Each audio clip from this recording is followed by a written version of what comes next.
चलिए, तो आज का जो क्लास है हमारा,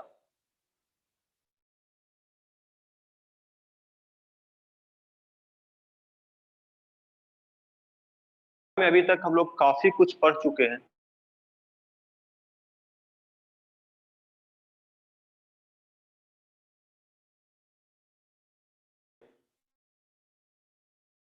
देश के बारे में, अपने नेतृत्व के बारे में, प्रधानमंत्री के बारे में, क्या नीति बनती है, राजनीति कैसी होती है, पॉलिसी क्या होती है।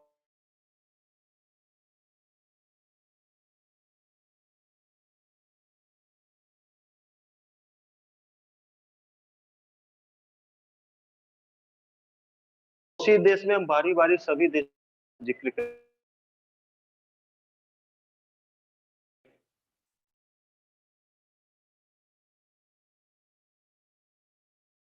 जो संस्कृति और परंपरा क्या, जो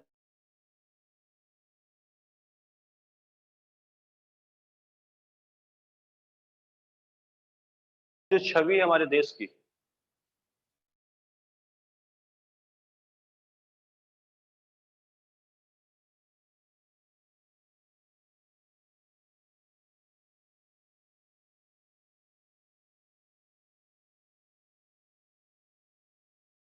हम मानते हैं हमारे देश में अभी भी बेरोजगारी है, गरीबी है, अशिक्षा है, लेकिन दिल बड़ा उदार है।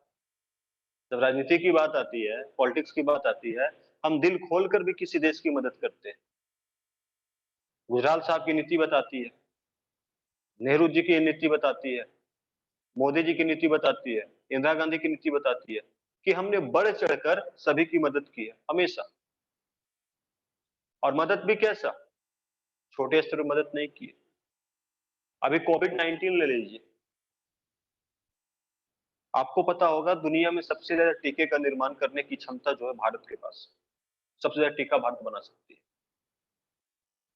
भारत एक बड़ी आबादी वाला देश है, 130 करोड़ के आसपास। क्या भारत को अपनी आबादी को टीका देने के लिए 130 करोड़ वैक्सीन चाहिए? वहीं भारत ने, जो छोटे देश है, गरीब देश है, जो अल्प विकसित देश है, जिनके पास टेक्नोलॉजी नहीं, को टीका बनाकर अपने जनता को कल्याण का काम कर सके, उनके हितों की रक्षा कर सके, भारत ने कोशिश किया उन देशों को भी कुछ टीका दिया जाए ताकि वो भी इस बीमारी से लड़ने में सक्षम। अगर हमने मित्रता करके रखी है तो मित्रता में मदद चाहिए। लेकिन अचानक हमारे देश में हाहाकार मच जाती है सेकेंड वेव से। इस पे भी कई प्रश्न उठ जाते हैं। जैसे अमेरिका ने टीका की नीति हो या कोई भी नीति हो, अमेरिका जो कोशिश करती है अमेरिकन फर्स्ट की नीति, सबसे पहले अमेरिकन को परिपूर्ण कर दिया जाए, उनसे कुछ बचे तो बाहर के देशों को दिया जाए, उनकी ऐसी नीति है। ये सब नीति हमें पढ़ना होगा, टोटल नीति को। ये भी देखना होगा क्या भारत ने इस परिस्थिति में दूसरे देशों को जो टीका दिया, क्या भारत ने सही किया? अपने देश के लोगों को मरने के लिए छोड़ दिया, ऐसी बातें कही जा रही है। लेकिन जब आप पढ़ते हैं ट्रैक 1 की नीति, कूटनीति, ट्रैक 2 की कूटनीति, आप देखते हैं अंतरराष्ट्रीय समुदाय में ये सब करना पड़ता है। आज भारत को भी तो कई लोग मदद कर रहे हैं, कई कंट्री भारत को मदद कर रहे हैं, दिल खोलकर मदद कर रहे हैं, ऑक्सीजन कंटेनर पहुंच रहे हैं भारत। केनिया जैसा एक छोटा कंट्री, देखिए केनिया एक छोटा कंट्री, अफ्रीकन कंट्री है, उसने भारत को 12 टन खाद्य पदार्थ भेजे, सामग्री भेजी, 12 टन सामग्री भेजा भारत को। ये दर्शाता है कि एक छोटा देश होकर भी क्या कर रहा है, हेल्पिंग नेचर अपनाए हुए। क्यों? क्योंकि भारत का जो नेचर है एक हेल्पिंग नेचर वाली कंट्री। अब हमें हर देश के साथ जो हम पढ़ेंगे, हर देश के साथ देखेंगे कि भारत ने अब तक किस देश के लिए क्या-क्या मदद किया है, उनका हमसे संबंध कैसे जुड़ा, कब से हमने संबंध को स्थापित किया, हर देश के साथ देखेंगे। और इस कड़ी में हम जो शुरुआत करने जा रहे हैं, इस कड़ी में हमारी शुरुआत जो होगी, ये होगी अफगानिस्तान से। ये जो आप देख रहे हैं अफगानिस्तान, यहां से हम शुरुआत करेंगे। यहां से शुरुआत करने के पीछे कुछ रीजन अफगानिस्तान से, हम पाकिस्तान पे भी आएंगे, पाकिस्तान पे भी आएंगे, श्रीलंका पे आएंगे, नेपाल पे आएंगे, भूटान पे आएंगे, मालदीव पे आएंगे, म्यांमार पे आएंगे, सभी देश को बारी बारी अध्ययन करेंगे। आखिर उस देश की समस्या क्या है, उस देश के साथ भारत का रिलेशन क्या है, वर्ल्ड, पूरे विश्व, हमें एक साझा दृष्टिकोण के साथ आगे बढ़ना है। किसी भी देश के रिलेशन को, मान के चले अफगानिस्तान को हम देख रहे हैं, अफगानिस्तान को देख रहे हैं, तो इसमें हम अफगानिस्तान का मूलभूत आवश्यकता क्या है, अफगानिस्तान की मूलभूत आवश्यकता क्या है अफगानिस्तान की, यहां पे हम देखेंगे अफगानिस्तान का जो भौगोलिक क्षेत्र, भौगोलिक क्षेत्र वो कैसा है।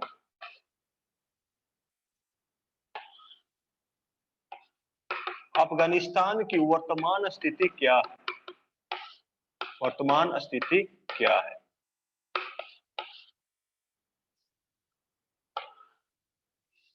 और वर्तमान स्थिति का कारण क्या है, वर्तमान स्थिति जो है अफगानिस्तान की, इसका कारण क्या है, इसका कारण क्या है। इसी में हमारा एक पॉइंट रहेगा, तालिबान क्या है, तालिबान क्या है, कैसे बना, तालिबान कैसे बना, तालिबान का अंत क्या है, अफगानिस्तान का वर्तमान गवर्नमेंट के बारे में क्या है,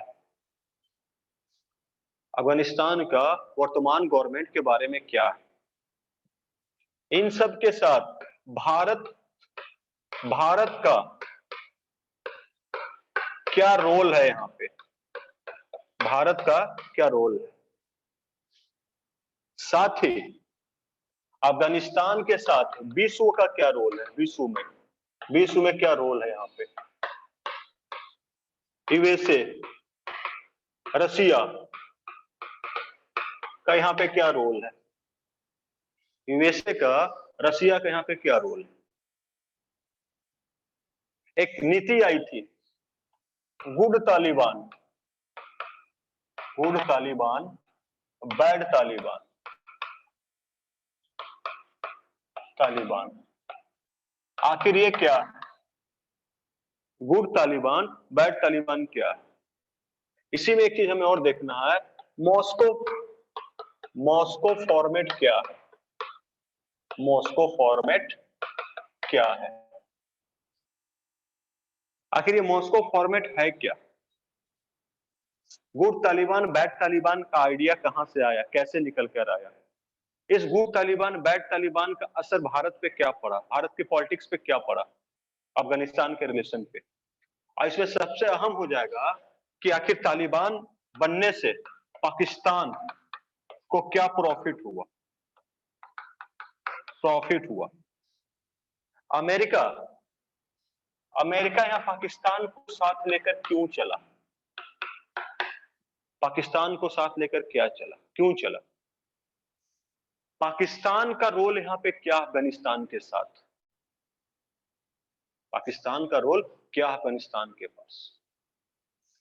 जब इन सब सवालों का जवाब हम कंप्लीट करेंगे, अपने आप में आपका अफगानिस्तान कंप्लीट हो जाएगा। साथ ही वर्तमान यानी करंट अफेयर क्या है, करंट अफेयर में जो नवनिर्वाचित सरकार आई है यूएसए की, जो बाइडेन के नेतृत्व में, आखिर उनका अब क्या सोच है यहां के बारे में। यहां पे एक चीज आपका है, नाटो सेना का अफगानिस्तान में प्रवेश, अफगानिस्तान में प्रवेश, किस परिस्थिति में नाटो सेना का अफगानिस्तान में प्रवेश हुआ, 2004 में, कैसे। और जो डेडलाइन था 2015 में सेना का 2021 में सेना का बाहर होने का मई में, अब तक सेना क्यों बाहर नहीं हुआ और उसमें जो बाइडेन का क्या करना है?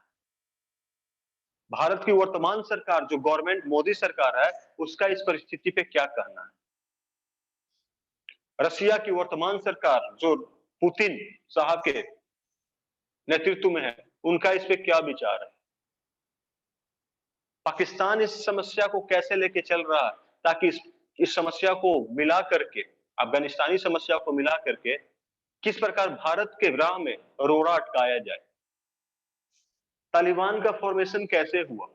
इन सब सवालों का जवाब हम देंगे, हर चीज आपको लिखवाएंगे और आगे बढ़ेंगे।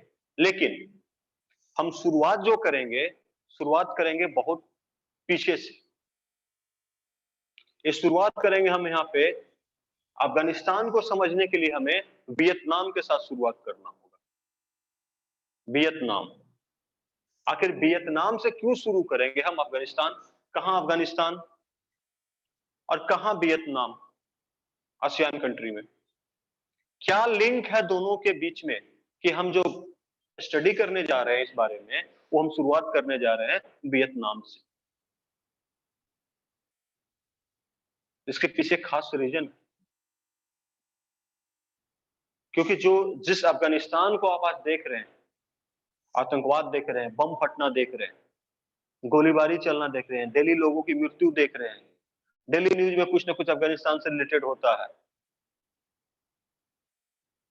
कई इलाके हैं पश्तूनी, कई जातियां हैं, क्यों छोटे छोटे जातियां दो भागों में बट गए, गवर्नमेंट एक तालिबान के भाग में बट गई है, क्यों लोग हथियार उठाकर घूम रहे हैं, क्यों? इस हालत के लिए जिम्मेवार कौन है? इन सब का जवाब हमें वियतनाम से मिलेगा शुरुआत में। जब तक वियतनाम को हम नहीं देखेंगे कि वियतनाम में क्या हुआ तब तक हम यहाँ पे नहीं पहुंच पाएंगे। तो आज हम आते हैं अपने टॉपिक पे, भारत अफगानिस्तान संबंध। भारत अफगानिस्तान संबंध हम ऐसे ही पढ़ेंगे, भारत अफगानिस्तान संबंध करके पढ़ेंगे, क्योंकि अफगानिस्तान एक समय हमारा क्या था? पड़ोसी देश था, आज भी है। वर्ल्ड मैप में भले नहीं दिखे लेकिन इंडिया के मैप में आज भी ये हमारा पड़ोसी देश है। ये जो एरिया है हमारा यहाँ पे टच करता था, समझ लीजिएगा, ये जो एरिया हमारा यहाँ पे टच करता था डूरंड रेखा, डूरंड रेखा पाकिस्तान की बॉर्डर। लेकिन जब कश्मीर के कुछ भाग पे यानी पीओके जिसे हम बोलते हैं, पाकिस्तान का कब्जा हो गया तो ये डूरंड रेखा हमसे कट गया और वो बाउंड्री बनाती है किसकी? अफगानिस्तान और पाकिस्तान की।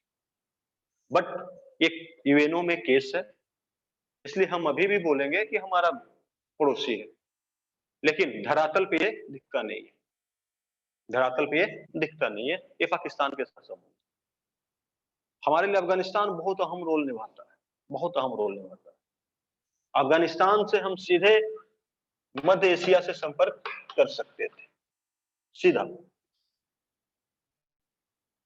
लेकिन जब पाकिस्तान हमें रोक देती है तब हमें इसी के लिए ईरान के सहारे, ईरान के बंदरगाह को इस्तेमाल करके हम मध्य एशिया पहुंचने की कोशिश में लगे हुए। चाबहार बंदरगाह, चाबहार पोर्ट, सब आएगा, सब कुछ मिलेगा आपको। चीजों को समझिए, लिखना कोई बड़ी चीज नहीं है, समझ लीजिएगा, सब चीज याद हो जाएगी, एक एक चीज। तो मैं जो चीज आपको बताने जा रहा हूं सबसे पहले आप देखिएगा,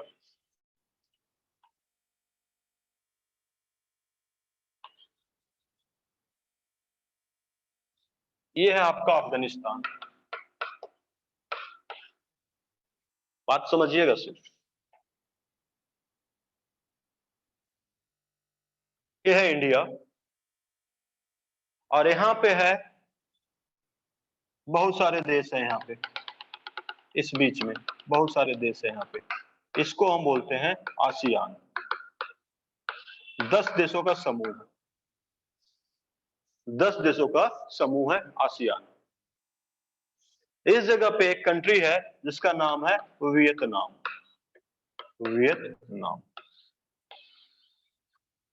वियतनाम। यहाँ पे एक कंट्री है जिसका नाम है उस समय यूएसएसआर, सोवियत संघ। हम यूएसए को यहाँ पे भी रख सकते हैं, यूएसए, और उसका दूसरा भाग यूएसए का घूम के जो हो जाता है, यहाँ पर भी बोल सकते हैं यूएसए। ग्लोब जब घूमेगा तो दोनों कनेक्ट है ना, बात समझिएगा। मान के लिए यूएसए है। आपको पता है पूरी दुनिया में साम्राज्यवाद था।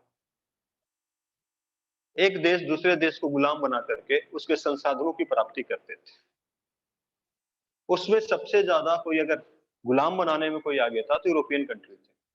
हमारे ऊपर किसका कब्जा था? ब्रिटेन का था। हमारे ऊपर ब्रिटेन का कब्जा था, और वियतनाम के ऊपर भी ब्रिटेन का कब्जा था।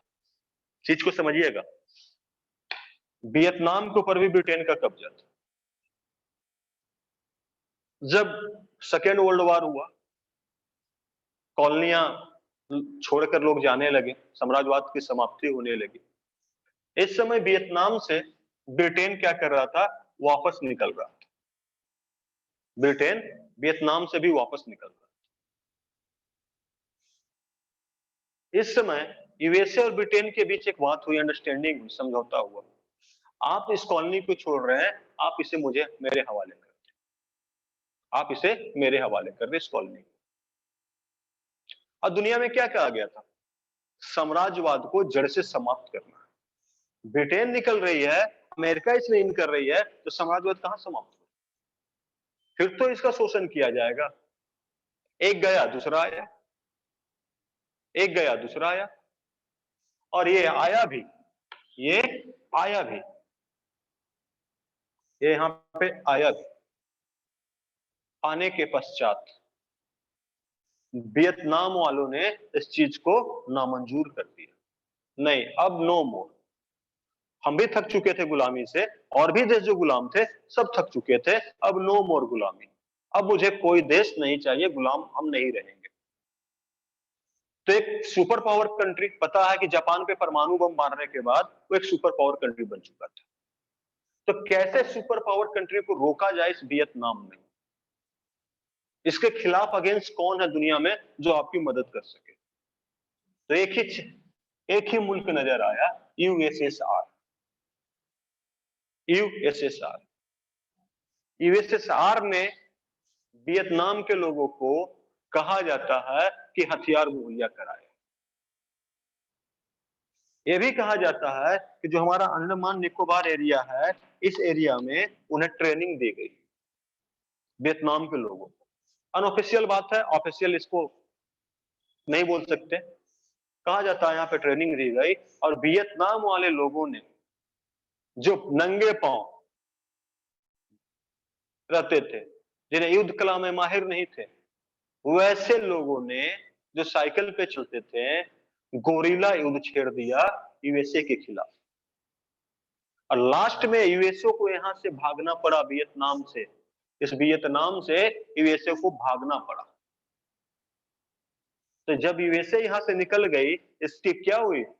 सुपर पावर कंट्री की बेइज्जती हुई वर्ल्ड में, कि नंगे भूखे रहने वाले, नंगे पांव चलने वाले देश के लोगों ने सुपर पावर कंट्री को अपने यहां से भगा दिया। सुपर पावर कंट्री को अपने यहां से भगा दिया। जब सुपर पावर कंट्री की बेइज्जती शुरू हो गई, तो सुपर पावर कंट्रीज पे भी मंथन करेगी ना। यूएसए ने मंथन किया, मंथन मुंह से देखा, इसका जिम्मेवार कौन है? तो यूएसएसआर है, यूएसएसआर है। अब पूरे दुनिया में ग्लोब पे उसे एक ऐसा जगह चाहिए था जहां पे यूएसएसआर को वो बेइज्जती कर सके, अपना बदला निकाल सके। ये भी सुपर पावर, ये भी सुपर पावर। और आपको पता था कि क्या चला था दोनों के बीच? कोल्ड वॉर, शीत युद्ध। ये मैं बता चुका हूं। शीत युद्ध में युद्ध नहीं होती है, दोनों तरफ से मोमेंट बना रहता है, डायरेक्ट दोनों लड़ना नहीं चाह रहे थे। तो वर्ल्ड के मैप पे जब अमेरिका ने छान मारा कि कहां पे इससे हमको बदला लेना है, तो वर्ल्ड के मैप पे मात्र एक कंट्री दिखी उससे, वो कंट्री थी अफगानिस्तान। अब आते हैं हम अफगानिस्तान में। वो कंट्री कौन सी थी? अफगानिस्तान। अफगानिस्तान में जो सरकार थी, जो चला रहे थे, उनका नाम था नजीमुल्ला। नजीमुल्ला। और नजीमुल्ला जो सरकार थी, ये किसके समर्थन से चल रही थी? यूएसएसआर का समर्थन प्राप्त। यूएसएसआर का समर्थन प्राप्त था। अब बस यहां से ही हो गया कि वर्ल्ड में एक ऐसी सरकार है जो किसके समर्थन से चल रही है? अफगानिस्तान में यूएसएसआर की मदद से। और अमेरिका को क्या चाहिए था? इसको कहीं पे धूल चटाए। इस देश को जिसने हमारी बेइज्जती की है वियतनाम में, वर्ल्ड का हम सुपर पावर कंट्री है, मेरे पास परमाणु बम है, और हमारा क्या करा दिया? भूखे नंगे पांव साइकिल से चलने वाले लोगों ने हमें खदेड़ दिया गोरिल्ला युद्ध में। तो अब इस देश को झुकाना है, इस देश की बेइज्जती करनी है, इसके ताकत को दिखाना है, क्यों ना इस जगह को कोई युद्ध क्षेत्र में बदल दिया जाए। ये शांत क्षेत्र था, एक खुशहाल क्षेत्र था। हालांकि अगर ज्योग्राफिकल कंडीशन से देखा जाए तो एक पहाड़ी क्षेत्र है।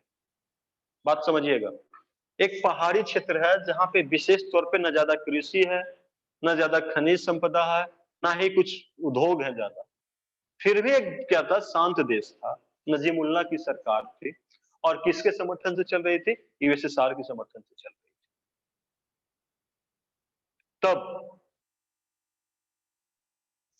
इस खुराफाती देश का एक आइडिया आया। खुराफाती देश में एक आइडिया आया।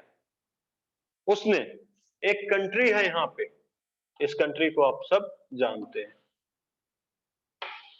ठीक रहा होगा, कौन है? पाकिस्तान।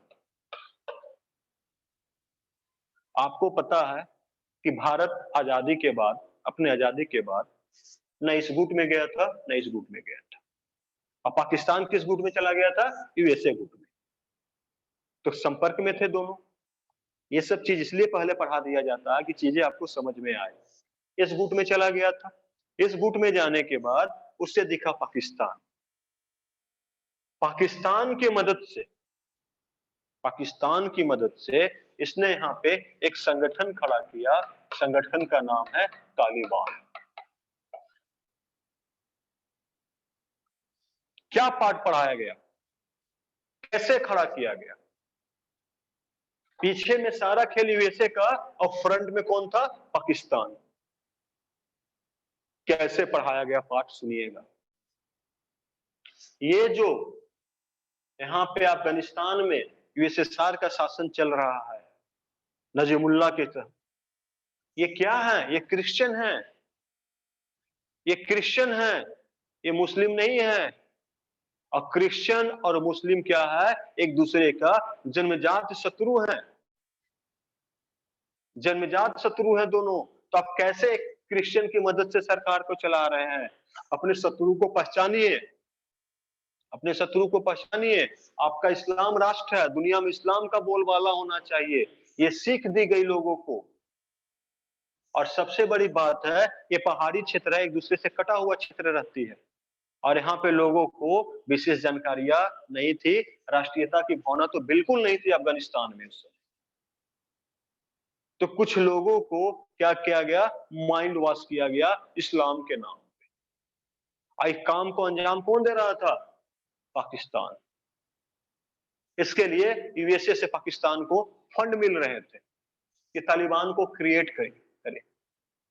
वही तालिबान जिसको आज सुनते हैं आप, तालिबान को क्रिएट किया गया, तालिबान बना। आज तालिबान ने किसके खिलाफ जंग छेड़ दिया? नजीमुल्लाह के खिलाफ। इसी के तहत कई आतंकवादी संगठन पनपे। अलकायदा गुट, अलकायदा गुट क्या है? एक आतंकवादी संगठन है जो तालिबान का ही पार्ट था। लश्कर तोयबा जैसे कई संगठन बने। सिर्फ उसका इफेक्ट यहां नहीं दिखने को मिल रहा था, इसका इफेक्ट तालिबान बनने का इफेक्ट बार बार हमें कश्मीर में देखने को मिल रहा था। पाकिस्तान इन्हीं आतंकवादियों का इस्तेमाल कश्मीर में भी कर रहा है। फंड यूएसए तालिबान क्रिएट करने के लिए, उसी फंड का इस्तेमाल पाकिस्तान कश्मीर को डिस्टर्ब करने के लिए भी कर रहा था। क्योंकि हम तो अमेरिका की गुट में थे नहीं, हम यूएसएसआर के गुट में थे नहीं, हम इंडिपेंडेंट थे, हम नैम के साथ गए थे, गुट निरपेक्ष थे। भारत को काफी तंग किया गया, पढ़ेंगे सब देखेंगे कैसे तंग किया गया।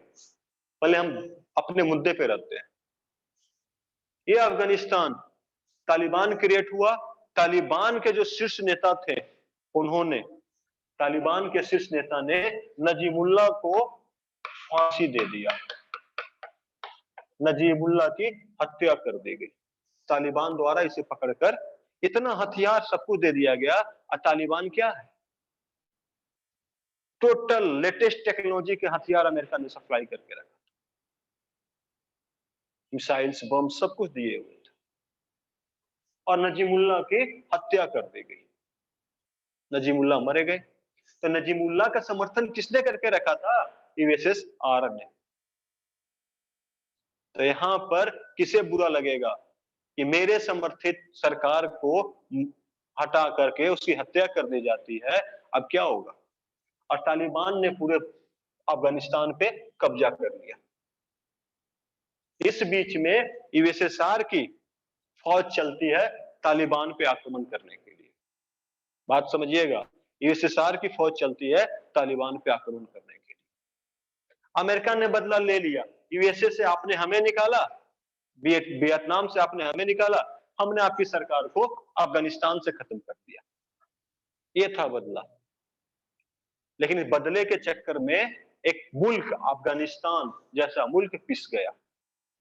जो सिचुएशन उत्पन्न किया गया तालिबान का, आज 2021 में भी तालिबान की समस्या वही है जो उस समय किया गया था। ये देश पिस गया इस बीच में। कहानी यहां पे नहीं रुकती है, कहानी यहां पे नहीं रुकती है। इसके बाद क्या होता है, ये जब सेना यूएसएसआर की आती है तब तालिबान से युद्ध शुरू होता है दोनों का। और तालिबानी भेष में कौन युद्ध कर रहा था, अमेरिकन सैनिक घुसे। एक लंबा युद्ध चला, 10 वर्षों का युद्ध चला। दोनों एक मजबूत कंट्री, डायरेक्ट दोनों लड़ नहीं रहे हैं। कहां लड़ रहे हैं, अफगानिस्तान में लड़ रहे हैं। दोनों की सेना अफगानिस्तान में लड़ रही है, डायरेक्ट आपस में नहीं लड़ रहे हैं। वर्ल्ड वॉर हो सकता है। लड़ रहे हैं कहां, अफगानिस्तान में लड़ रहे हैं। और लड़ रहे हैं, ये युद्ध चला कितने वर्ष तक, लगभग 10 वर्षों तक ये युद्ध चला। 10 वर्षों तक युद्ध चला। 1990 में जब यूएसएसआर को लगा इस युद्ध का कोई परिणाम नहीं निकलने वाला, यूएसएसआर ने अपनी सेना को मूव बैक कर लिया, वो वापस बुला लिया। इसी के बाद यूएसएसआर का विखंडन भी होता इस युद्ध के बाद। तो अमेरिका को बदला लेना था, अमेरिका ने यहां पे अफगानिस्तान में बदला ले लिया। और उसी अमेरिका के इस बदले के जिद ने इस तालिबान को क्रिएट किया। इस तालिबान का भरपूर इस्तेमाल किया पाकिस्तान ने इंडिया के खिलाफ। काफी डिस्टर्ब रखा। 90 के दशक में हमें इतने आतंकवादी हमले हुए, हम विफल क्यों हो रहे थे। यहां क्या हथियार, पैसा यहां आ रहा था, किसके लिए, यहां के लिए। ये तो यहां भी जा रहा था और मोड़ दिया जा रहा था इंडिया में। यहां पे इंडियन गवर्नमेंट जितना हो पा रही थी कोशिश अपने आप को बचा रही थी। आज भी यही समस्या उत्पन्न हो रहा है, आज भी तालिबान की समस्या है। इस चीज में हम आगे जोड़ेंगे, आपको बहुत कुछ जोड़ेंगे इसमें। हम आपको जोड़ेंगे ओसामा बिन लादेन को। अभी तो मैंने दिखाया नहीं ना कि अमेरिकन सेना या नाटो की सेना आई है, अभी तो तालिबानी सेना युद्ध कर रही है। अभी तो तालिबानी सेना युद्ध कर रही है। जब अमेरिका का ये सफल हो गया अभियान, अमेरिका ने क्या किया, अपना हाथ पीछे कर लिया, सब कुछ बंद, टोटल चीज बंद। और जब सब कुछ बंद हो गया तो बंद होने के बाद तालिबान हथियारों के साथ वहां पे खड़ी हो गई। तालिबान सरकार चला रही थी, आतंकवादी गुट पनप चुकी थी। इसी बीच एक व्यक्ति का नाम है ओसामा बिन लादेन, दुनिया का मोस्ट टेरर व्यक्ति, आतंकवादी व्यक्ति। किसने बनाया? अमेरिका ने बनाया, यूएसए ने खड़ा किया तालिबान के साथ। वो व्यक्ति एक दिन बैठा था, अफगानिस्तान में एक पहाड़ी है, तोरा मोरा की पहाड़ी, उस पहाड़ी में बैठ के सोच रहा था वो कि यहाँ के बाद क्या होना चाहिए। हमें इस क्रिश्चियन को यहां से भगाना था, हमने इसे भगा दिया। उसे तो नहीं पता कि बैक सपोर्ट में अमेरिका है, उसे तो दिख रहा है कि हमें बनाने वाला कौन है? पाकिस्तान है। अब उसके माइंड में तोरा मोरा की पहाड़ी में एक ही चीज सामने आ रही थी कि दुनिया में सबसे बड़ा सुपर पावर कंट्री अमेरिका है, और वो क्या है? क्रिश्चियन कंट्री है। और हमारा दुश्मन कौन है? इस्लाम का, क्रिश्चियन है। इसने एक प्लान किया, एक टेरर प्लान किया अमेरिका के ऊपर। वर्ल्ड ट्रेड सेंटर पे हवाई हमला करवा दिया, जहाज को उससे टकरा दिया। अमेरिका, ये क्या हुआ? जिसे हमने तैयार किया, उसने हमारे देश पर आतंकवादी हमला करा दिया। तब अमेरिका ने एक प्रण लिया कि अब जैसे भी हो, जो भी हो, हमें यहां पे ओसामा बिन लादेन को ढूंढ कर मारना है। अमेरिका ने अपनी फौज उतार दी तालिबान के खिलाफ। वही तालिबान के खिलाफ अमेरिका ने अपनी फौज उतारी यहां पे, नाटो और अमेरिका ने मिलकर। संघर्ष चलता रहा, लोग मर रहे हैं। आज भी अमेरिकी फौज वहां पे कायम है 2004 में। और तालिबानी सरकार को हटाकर अमेरिका ने उन्हें खदेड़कर एक नई सरकार बनाई, एक नई सरकार बनाई। वहां पे वो सरकार हामिद करजई के नेतृत्व में सरकार बनी, राष्ट्रपति बनी। और हामिद करजई की जो सरकार बनी, उनका संबंध इंडिया के साथ काफी बेहतरीन था, क्योंकि हामिद करजई भारत के जो यूनिवर्सिटी है, दिल्ली यूनिवर्सिटी और जेएनयू यूनिवर्सिटी से पढ़े हुए व्यक्ति थे। संबंध काफी अच्छा था। उन्होंने उन्होंने संबंध को अच्छा बनाया। उस समय फिर बीच में कुछ ये सब जो हमारे आतंकवादी हमले थे, थोड़े कम हुए, क्योंकि तालिबान बैकफुट पे चला गया। तालिबान पे किसने आक्रमण कर दिया? अमेरिका ने कर दिया, उस वर्ल्ड ट्रेड सेंटर पे हमले के बाद। ये सारी घटनाएं घट रही थी। और पाकिस्तान का सबसे बड़ा रोल है यहाँ पे इसे खड़ा करने में। जब यही लोग आतंकवादी संगठन पे अमेरिका हमला कर रही थी, तब लोग पाकिस्तान से शरण मांग रहे थे आतंकवादी संगठन। तो पाकिस्तान का जो ये प्रांत है यहाँ पे, देखिएगा, पाकिस्तान का जो ये प्रांत है यहाँ पे, कुछ आतंकवादी संगठन यहाँ पर आकर बस गए, और अमेरिका के दबाव में पाकिस्तान ने इन पर हमला किया। तब ये पाकिस्तान के अगेंस्ट हो गए। आपने एक न्यूज सुना होगा बहुत पहले, पाकिस्तान के आर्मी बेस स्कूल में आतंकवादी हमला इन्हीं आतंकवादियों ने किया था। हमारे बच्चे मर रहे हैं, हमारे परिवार मर रहे हैं, आप हम पे कार्रवाई कर रहे हो, आपके बच्चे, आपके परिवार भी मरेंगे। जिस पाकिस्तान ने टेरर को जन्म दिया, आतंकवाद को जन्म दिया, वही टेरर उसके अगेंस्ट हो गया। जब पाकिस्तान पढ़ाएंगे, तब पाकिस्तान में इस घटना को हम बताएंगे। थोड़ी सी जानकारी यहाँ पे मैंने आपको टच कर दिया। अब अफगानिस्तान में हामिद करजई की सरकार बनी, लेकिन तालिबान का मूवमेंट कम हो गया, तालिबान की खात्मा नहीं हो पाई। और तालिबान का खात्मा वहां पे ना के बराबर है। दुनिया की सुपर पावर कंट्री लगी हुई है, फिर भी आखिर क्यों? क्योंकि वो भौगोलिक रूप से एक ऐसा प्रदेश है जहां पे प्राकृतिक रूप से कई पहाड़ियां हैं, और पहाड़ियों में गुफाएं हैं, और उन गुफाओं पे मिसाइल अटैक काम नहीं करता। गुरिल्ला वार छेड़ देते हैं, सैनिक जाते हैं, मारे जाते हैं। एक बार आपने देखा होगा, भारत के एम्बेसी में बम विस्फोट हुआ था अफगानिस्तान में। भारत के एक उच्चायुक्त थे, उनका डेथ हो गया था वहां। तो उनका मुहिम जो है तालिबान का, तालिबान किसके अगेंस्ट है? इंडिया के अगेंस्ट है। तालिबान यूएसए, तालिबान यूएसए के अगेंस्ट है, यूएसएसआर के अगेंस्ट है। तालिबान किसके सपोर्ट में रहता है? पाकिस्तान के सपोर्ट में रहता है। जब तक यूएसए को पाकिस्तान की जरूरत थी इस तालिबान मुद्दे के लिए, तब तक उसने साथ लेके चला। अब उसे इसकी जरूरत नहीं है, इसलिए इंडिया को साथ लेके चलता है। ये एक पॉलिटिक्स है। सर जरूरत के हिसाब रियलिटी तो यही हुआ सर कि अमेरिका ने बस बदला के लिए मतलब तालिबान को बनाया। बिल्कुल, मैं तो वही बताया ना, मैंने अलग थोड़े बताया। तालिबान का क्रिएशन मैंने आपको पूरा बता दिया कि तालिबान कैसे बना। मैंने आपको एक एक चीज यहाँ पे बता दिया, मैंने आपको कुछ लिखाया नहीं है। इस कहानी से आप बहुत कुछ लिख सकते हैं। चीजों को स्पष्ट रूप से समझना है। वियतनाम यूएसए में क्या संबंध हुआ, उस समय कैसे स्थापित हुआ, आपको फिर समझना है इंडिया में। यहाँ पे समझना अफगानिस्तान, नजीमुल्लाह की सरकार, यूएसएसआर और ये 10 वर्षों के जंग को समझना है। ये जंग तो शुरुआत थी, ये जंग तो शुरुआत थी फॉर्मेशन ऑफ तालिबान का। और तालिबान पास किसके हथियार थे? इसी अमेरिका के हथियार थे। लेकिन कुछ समय बाद क्या हुए, हथियार पुराने पड़ गए और अमेरिका से युद्ध नहीं कर पाएगा तालिबान। ये भी सच्चाई है। छुप के आप वार कर सकते हैं, लेकिन अमेरिका के साथ युद्ध नहीं कर सकते। जिसने आपको हथियार दिया वो तो उसका डेवलप हथियार के साथ आपके साथ आ जाएंगे ना वो लोग। नाटो सेना प्लस अमेरिकी सेना ने मिलकर यहाँ पे हमला किया और तालिबान का खात्मा किया। लेकिन वो तालिबान फिर से, जी बोलिए। नाटो सेना कौन है सर? यहाँ पर पहले भी बोले, समझ में नहीं आ रहा। अमेरिका ने एक गुट बनाया था, मैंने आपको बताया था, आप पढ़े थे।